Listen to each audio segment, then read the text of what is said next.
Good morning. एक और pricing decision का क्वेश्चन स्टार्ट करते हैं। एक इंजीनियरिंग कंपनी है, वो एक कार बनाती है जो एक खिलौने की कार के रूप में बेची जाती है। कार की जो लागत है वो इस प्रकार है: डायरेक्ट मटेरियल 9 रुपये, डायरेक्ट लेबर 7 रुपये, वेरिएबल फैक्ट्री ओवरहेड 4 रुपये और वेरिएबल सेलिंग ओवरहेड 2 रुपये। कार की जो वार्षिक उत्पादन क्षमता है वो 60,000 यूनिट है, लेकिन बाजार में रिसर्च किया, शोध किया तो पता लगा कि इस कार यदि और प्रयास किए जाएं तो और अधिक कारें बेची जा सकती है। ठीक है ना। और अधिक मतलब वार्षिक उत्पादन क्षमता है जितनी पूरी बेची जा सकती है। अगले वर्ष के लिए स्थिर व्यय जो है वो इस प्रकार है: उत्पादन के स्थिर व्यय 80,100 और विक्रय और प्रशासन के स्थिर व्यय 63,300। हाल में मजदूरी के संबंध में दिए गए पंच फैसले के परिणाम स्वरूप प्रत्यक्ष श्रम लागत में 5% से वृद्धि होने की संभावना, जिसके फलस्वरूप प्रत्येक सामग्री तथा परिवर्तनशील फैक्ट्री उपरिव्यय की लागत में भी 2% का प्रभाव पड़ेगा। ये बढ़ी हुई लागतें ऊपर दी हुई प्रमाप लागतों में शामिल नहीं है।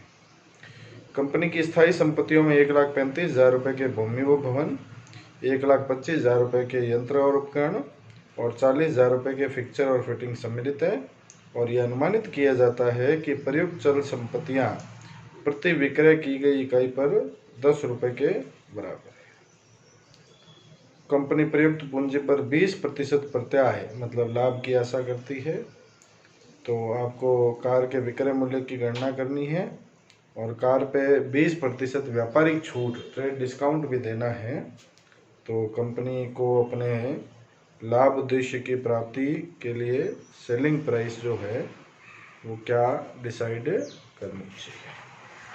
तो ये क्वेश्चन है। देखो, तो सबसे पहले तो हम बात करें कि जो कार की लागत आएगी वो कितनी आएगी उसके आधार पर, और प्लस कंपनी कितना लाभ कमाना चाहती है। तो विनियोजित पूंजी पर प्रत्याय दिया है अपने को कि भाई विनियोजित पूंजी पर 20% प्रत्याय जो है वो कंपनी कमाना चाहती है। तो पहले तो हम विनियोजित पूंजी निकाल लें।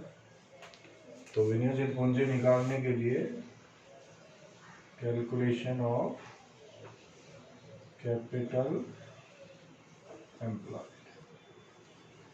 तो विनियोजित पूंजी कितनी है, देखो सबसे पहले तो लैंड एंड बिल्डिंग बता रहा है ये अपने को। लैंड एंड बिल्डिंग कितने रुपए की बता रहा है, देखो 1,35,000 रुपए की बता रहा है। 1,35,000। प्लांट एंड मशीन ये है 1,25,000 रुपए की। फिक्चर्स एंड फिटिंग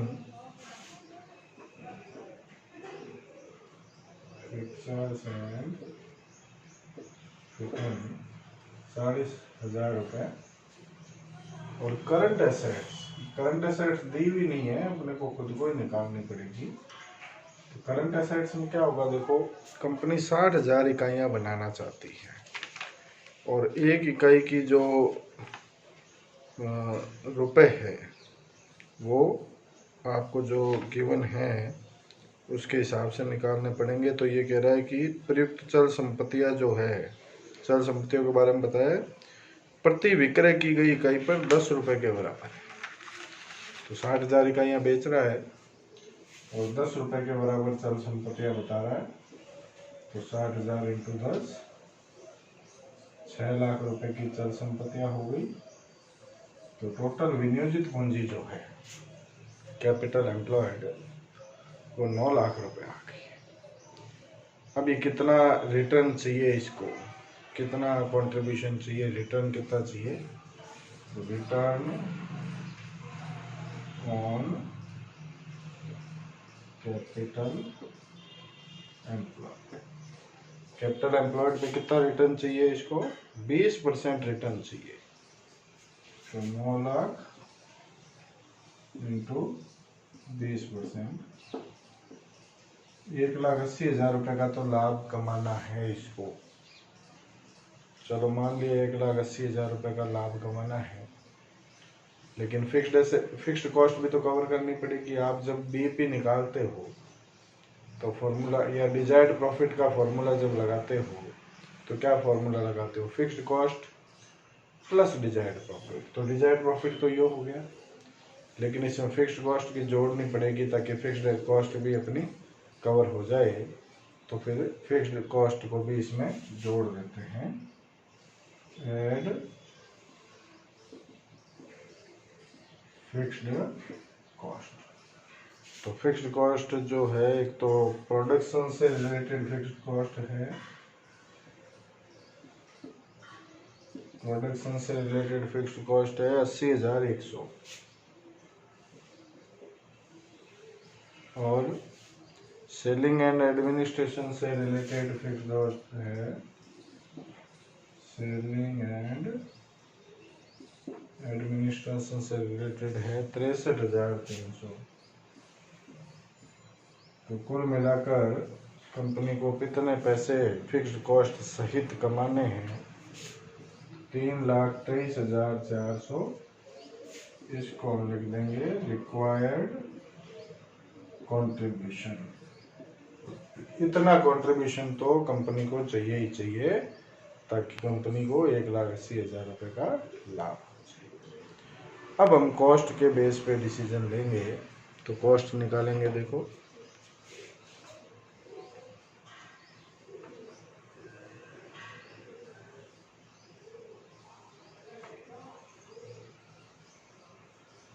कॉस्ट निकाल रहे हैं, calculation of cost and sales price, cost और सेल प्राइस की कैलकुलेशन। कॉस्ट क्या क्या लगती है? देखो, एक तो डायरेक्ट मटेरियल ये कह रहा है 1 यूनिट पे 9 रुपये लगता है, लेकिन अब 2% बढ़ जाएगा। तो 9 रुपये प्लस 2% ऑफ 9 रुपये, तो मटेरियल तो लगेगा अब 1 यूनिट पे 9 रुपये 18 पैसे। इसी तरह से लेबर,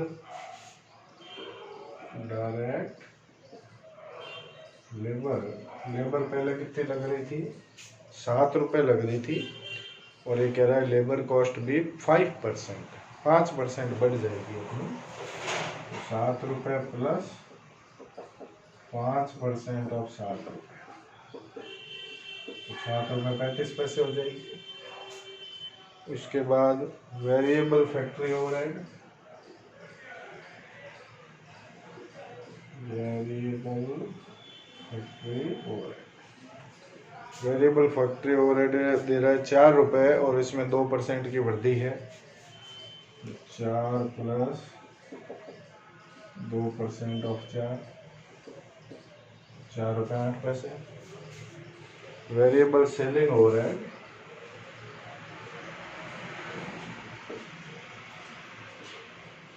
वेरिएबल सेलिंग ओवरहेड कितने हैं? देखो, तो वेरिएबल सेलिंग ओवरहेड जो है वो 2 रुपये ही है, और इसमें किसी प्रकार का परिवर्तन है नहीं, ये 2 रुपये। कुल मिलाकर total variable cost per unit जो लगेगी अपनी, वो 22 रुपये 61 पैसे लगेगी। तो ये तो 1 यूनिट की वेरिएबल कॉस्ट है, ठीक है ना, और अपने को निकालनी है 60,000 यूनिट की वेरिएबल कॉस्ट। 60,000 यूनिट की, या वैसे निकाल लेते हैं सीधा fixed cost. Variable cost per unit आ गई है, अभी जो रिक्वायर्ड कंट्रीब्यूशन चाहिए ये भी पर यूनिट निकाल लेते हैं। तो बात एक ही है, आप पहले अमाउंट निकालोगे वेरिएबल कॉस्ट की, रिक्वायर्ड कंट्रीब्यूशन की अमाउंट जोड़ोगे, फिर आप नंबर ऑफ यूनिट से डिवाइड करोगे, तो निकालना तो पर यूनिट ही है, तो सीधा ही निकाल लेते हैं। तो इसी में ऐड कर लेते हैं रिक्वायर्ड कंट्रीब्यूशन